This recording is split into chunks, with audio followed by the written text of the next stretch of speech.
Siguro nyo naman alam nyo na yung trade nangyari kahapon kung saan itong si Brandon Ganuelas Roser, katulad ng inaasahan ng karamihan, ay napunta na dito sa TNT Tropang Giga.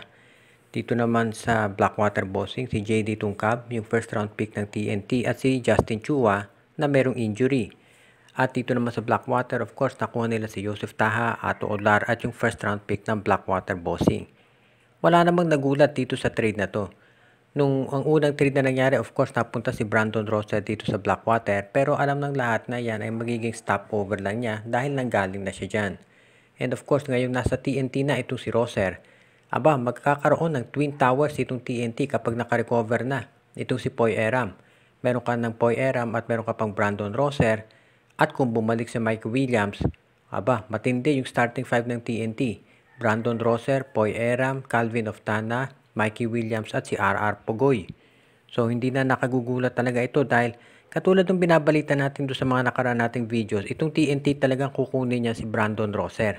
Kung nagmamatigas noon ng NLEX dito kay Bolik, mukhang itong si Roser talaga ang kinuha na ng TNT Tropang Giga. Dito rin natin makikita na determinado talaga itong TNT na palakasin yung kanilang lineup dito sa darating na Philippine Cup. Tamang-tama sa pagbabalik ni Chot Reyes. Alam natin ito si Brandon Roser, isa yan sa pinaka-versatile na big man dito sa liga. At sa ngayon, sa pagkakakuha dito kay Brandon Roser, meron nang pwedeng itapat ang TNT dito kay Christian Stan Hardinger at kay Junmar Fajardo. Hindi na sila magkukulang dun sa size. At ang sabi nga nung iba, ang kulang na lang talaga either itong si Mikey Williams o si Robert Bolick. Itong kay Mikey Williams, nag-uusap na raw sila ni Coach Chot Reyes, so baka sakali bumalik yan. So di kaya naman itong si Robert Bolick. So sa ngayon, mukhang maganda ang future para dito sa mga fans ng TNT Tropang Giga. Katapos nitong trade ng TNT, asahan natin aaksyon naman itong San Miguel at Barangay Ginebra pati na Magnolia. Ang balita natin dito sa San Miguel Beer, ayon dito sa mga insiders na lumabas, meron daw request itong si Mowala Tautua na matrade. Ayon dito sa mga reports, mukhang hindi na masaya itong si Mo Tautua dito sa San Miguel Beer kahit na nanalo sila ng kampyonato dahil limitado yung kanyang playing time. Kung inyong maalala, no, si Mowala Tautua ay nandyan sa Global Port Batangier na Northport na ngayon. Ang ganda ng nilalaro nito. Isa siya doon sa mga top players nila.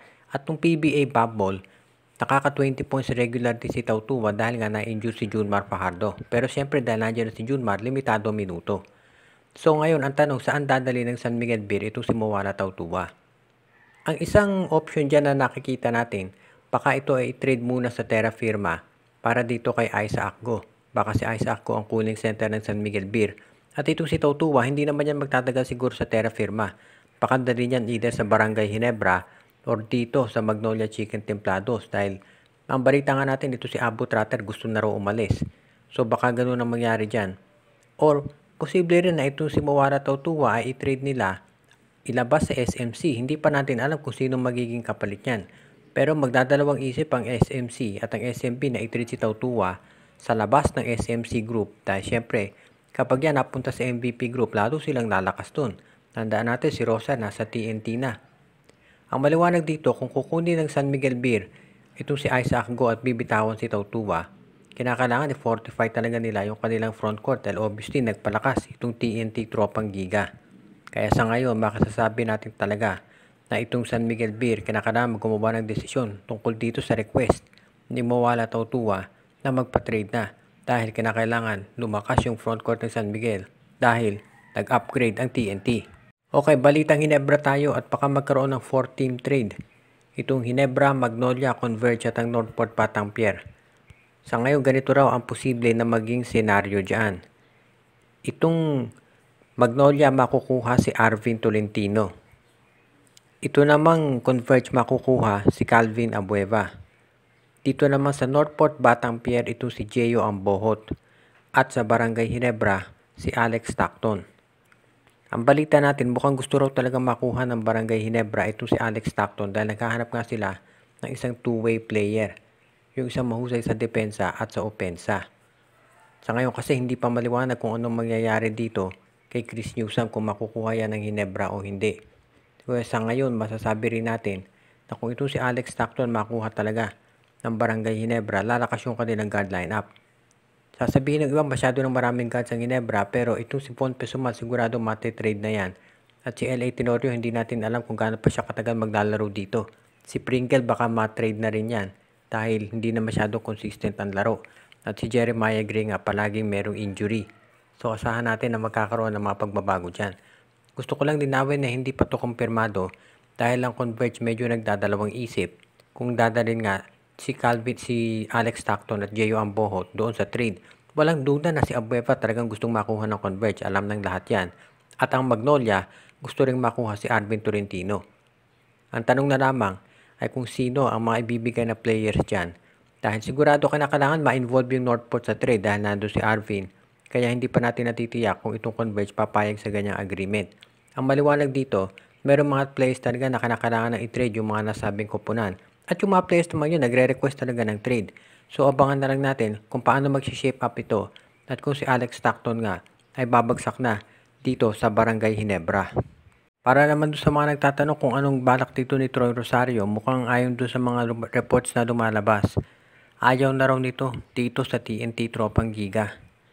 Hindi naman yan nakapagtataka dahil kung nyo maalala, itong si Rosario may offer na nanggaling sa Japan. Tinagihan ito ni Troy dahil gusto niya maging loyal sa TNT at ang ginawa naman sa TNT sa kanya ang sinukli. Tinrade siya dito sa Blackwater para kay Calvin Optana. Alam natin na kasama yan doon sa 3-team trade at of course, hindi naging masaya si Troy obviously at ngayon magiging unrestricted free agent siya. Ang pinagpipilian daw ni Troy ay itong Magnolia at itong San Miguel Beer. Itong San Miguel Beer matagal na nag-express ng interest siya na makuha itong si Troy Rosario. Dahil naghahanap sila ng isang big man na may tira sa labas, patagal na nating nabanggit yan. At yung Magnolia, alam natin na yung estilo ni Coach Chito Victorero, gumagamit talaga yan ng big men na may 3-point shooting. Kung yung maalala, ganyan na naging role ni Aldrich Ramos at Robbie Herndon nung sila ay naglalaro pa dito para kay Coach Victorero. So sa ngayon, mukhang iintayin na lang nitong SMC na mag-expire yung kontrata ni Rosario unless pag-decide sila na mag-offer ng trade. For example, baka si Motaw Tuay offer na nila dito sa Blackwater para makuha serbisyo ni Rosario. Or baka intayin na lang nila na mag-expire yung contract ni Rosario dito sa Blackwater at intayin na pumunta sa SMC. Unless ang gawin na Blackwater, i-trade ka agad itong si Troy Rosario sa ibang koponan para hindi mapunta sa SMC Group. Yan ang aabangan natin ngayon. Tandaan natin, umpisa na ng trade season dahil tapos na yung Commissioner's Cup. Totoo mag-uumpisa na yung Philippine Cup pero tuloy-tuloy pa rin ang mga trades dito sa PBA. So sa ngayon si Troy Rosario nag-iintay na lamang kung ano ang kanyang team na pupuntahan. At asahan natin na magiging magandang addition itong si Rosario kahit saan naman siya mapunta. Whether sa San Miguel, sa Magnolia o sa iba pang koponan dito sa PBA. Shout out sa Soriano family, kay Nigel, Mike, Javon at Charlotte. Pinabati din natin si Alexa at Chelsea Victorino, si Albert Aquino, Eduardo Monsales, John Mark Cantos, John Raymark Isuela, Michael D., Luis Alon, si Romeo Conchada, Katsakino Dukusin, si Junjun, Angie, Patpat at B-Boy Matas, Jonel Alagon, Joshua Giray, Espejo at Rosales family, Jason Mendoza, JJ Sibum, Donel Santiago, si Dionisio Mercado, OG, Len Gio at Gia Santillana at Tagle family, Edwin Carmona Jr., Judy, Shaina, Edwina, Carl, Jaira at Jonah Villarosa, Ireneo Salangsang, Ronald Perbosidad, Rico Olarte, si RG Bueno at Dalina family, si Reden, Elena, Laila at Bonbon Lansang at iba pa nating taga-subaybay.